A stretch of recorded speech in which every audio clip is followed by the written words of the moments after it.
ভারতের পিস আমার দরকার নাই, ভারত পাকিস্তান এসব পিস আনার দরকার নেই। আমার দেশের যে পিস আছে আমরা কৃষক বাঁচবো, আর বাইরের তাহলে আমরা শেষ হয়ে যাবো। এটা হলো সুখসাগর সাগর। বড়া মৌসুমের মধ্যে বাইরের তিন পিস আনা যাবে না, বাইরে থেকে আমদানি হচ্ছে আমরা দেশে বাড়তে আর বিষ আবি যাবে এগুলো আনুক। আমার দাবি হলে গিয়ে পেঁয়াজ আমার দাম হলে গিয়ে বাড়ন লাগবেই। আমরা যখন বেসন কিনেছি তখন 8,000 টাকা মন, 9,000 টাকা মন, এখন বেশি চলি 1,000, 1,100, 1,200 টাকা মন। আর আমাদের দাবি হচ্ছে মানে ইন্ডিয়ার তিন পিস বন্ধ রাখা। দেশে থাকুক।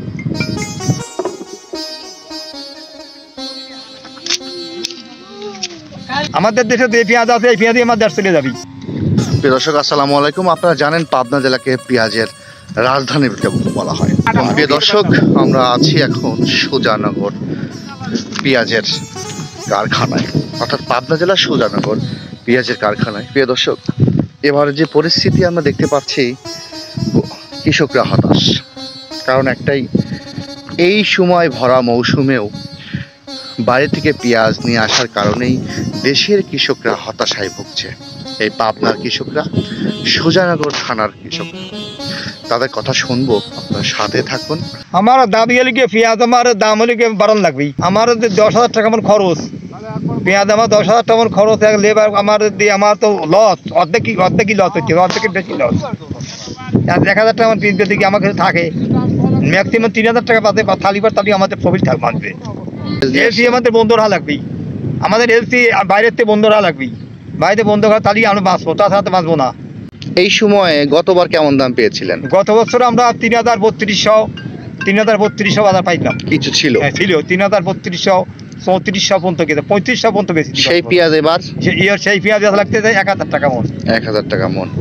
হতাশ মানে কিছুই না, একবারে মানে যা কিছু হাট পর্যন্ত খরচ, গাড়ি ভাড়া দিয়ে লেবার দিয়ে আমাদের কিছুই থাকে না, সব শেষ। আর এতে না আসবো বলছি 1 টাকাও নাই, তবিল তাই না।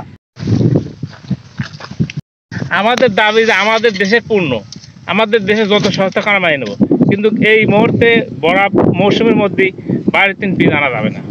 তার কারণ বাইরের তিন পিস আনিয়ে আমরা বহুত ক্ষতিগ্রস্ত হচ্ছি। আমাদের যে ন্যায্য মূল্য, আমরা এর ন্যায্য মূল্য পাচ্ছি না। আমরা যখন বেসন কিনেছি তখন 8,000 টাকা মন, 9,000 টাকা মন, এখন বেশি চলি 1,000, 1,100, 1,200 টাকা মন।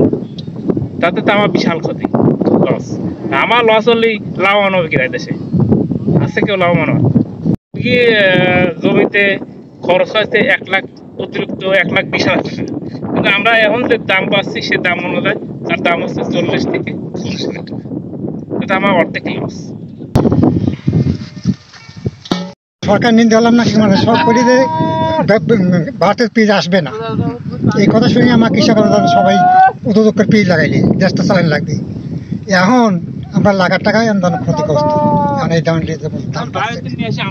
বাইরে থেকে নিয়ে আমদানি হচ্ছে আমরা দেশে বাড়তে থাকে। আমাদের এই পিসটাতে লাগাতে পরে 1.5 লাখ টাকার মতো খরচ হয়েছে, কিন্তু আমার তো এখন পোষাতে বাজারে তো দাম নাই তো পেঁয়াজের। আপনাদের কাছে আমার অনুরোধ, পিসটার দামটা একটু বাড়ে। কিন্তু আপাতত 3,000 টাকা বাজার হলে পরে উৎপাদন খরচটা হয়। আর আমাদের দাবি হচ্ছে মানে ইন্ডিয়ার তিন পিস বন্ধ রাখা। ইন্ডিয়ার তিন পিস বন্ধ রাখলে, আপাতত 2 মাস বন্ধ রাখলে আমার এই বাজারটা 3,000 টাকা পালি কৃষক হচ্ছে। আপাতত আমাদের দেশে যে পেঁয়াজ আছে এই পেঁয়াজই আমার দেশ চলে যাবি। ভারতে তো কৃষক আন্দোলন হচ্ছে, বাংলাদেশের কি অবস্থা? বাংলাদেশেও আমাদের এই অবস্থায় তো, আমার বাংলাদেশ অবস্থা তো ভালো। ভারতের পিস আমার দরকার নাই, ভারত পাকিস্তান এসব পিস আনার দরকার নেই। আমার দেশের যে পিস আছে আমরা কৃষক বাঁচবো, আর বাইরের তাহলে আমরা শেষ হয়ে যাবো। আমাদের তো আন্দোলন করাই লাগবে, আন্দোলন সবাই আমাদের আন্দোলন করে। আমার কৃষকের তো জোট নাই, কৃষকের যদি জোট থাকতে তাহলে ঠিকই চাকরি শ্রমিক করে দিলাম, অফিসার করে দিলাম, জোট আমাদের কৃষকের যদি জোট থাকে তাহলে এই অবস্থা হইতে না। কৃষকের সন্তানরাই তো বড় অফিসার, কৃষকের সবাই অফিসার। আমাদের ছেলেপেলেরা আল্লাহ দেয় ভালো পোস্টে ই করতে, কৃষকের আমাদের ছেলেপেলেরাই, তারা তো বোঝা উচিত। হ্যাঁ, আমাদের এই ভাই বাস্তি, আমাদের ভাই ছেলেপেলেরা এরাই চলে গিয়ে বড় ঈদের বোঝা উচিত আমাদের দেশের যে অবস্থা চলতেছে, এই অবস্থাকে আমরা কি, আমাদের তাকে কি। প্রিয় দর্শক, আপনারা তো অনেক কিছু শুনলেন। বর্তমান পাবনাতে ব্যাপক পরিমাণ কিন্তু পেঁয়াজ উৎপন্ন হয়েছে। কিন্তু তাদের একটাই কথা, এলসি আসার কারণে তারা ন্যায্য মূল্য পাচ্ছে না।